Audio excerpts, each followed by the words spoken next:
In this guide, we are going over the Blackbox Wanderer. This is the full guide here in Subnautica 2. Before we do get into this guide, though, make sure to like the video and subscribe to the channel with all notifications on. It really does help with the channel, and it lets us know that you want more content like this. We'd greatly appreciate it.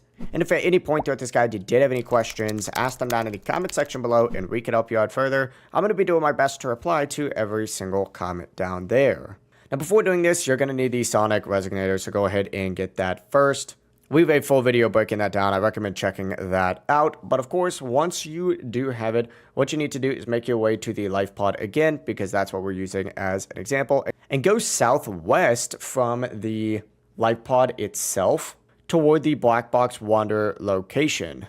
The best thing to look for when you are going about southwest, by the way, is going to be this giant, like, rock structure is kind of how I like to look at it. It's like coral reef all over it. And if you just head southwest, you will run straight into this thing. Don't go that far. It's going to be right here, and I'll pause so you guys can see my coordinates real quick down in the bottom right. And of course, from the life pod, it's about 230 miles away or meters away right there. Once you're here, what you need to do is actually go underneath this thing right here, and you're looking for this little hole. You need to go ahead and pull out that sonic resonator and go ahead and blast these things. Get rid of these. These things are horrible.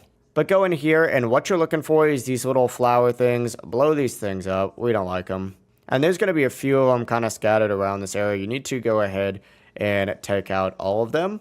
These guys will probably attack you as well. I'm in creative right now, so they're not gonna bother me. Here's another one right over here. Go ahead and take that out. And then it'll say, after, of course, you take them out, that the angel comb is clearing the viral infection.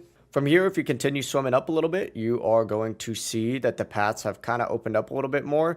And then right over in this area, you'll go ahead and get that black box as well. But that's going to be the full process right here. If you guys had any questions, ask them down in the comment section below, and we can help you out further. I'm going to be doing my best to reply to every single comment down there. Before you do leave this guide, make sure to like the video and subscribe to the channel with all notifications on. It really does help us out, and it lets us know that you want more content like this. We'd greatly appreciate it. Have a great rest of your day. Peace.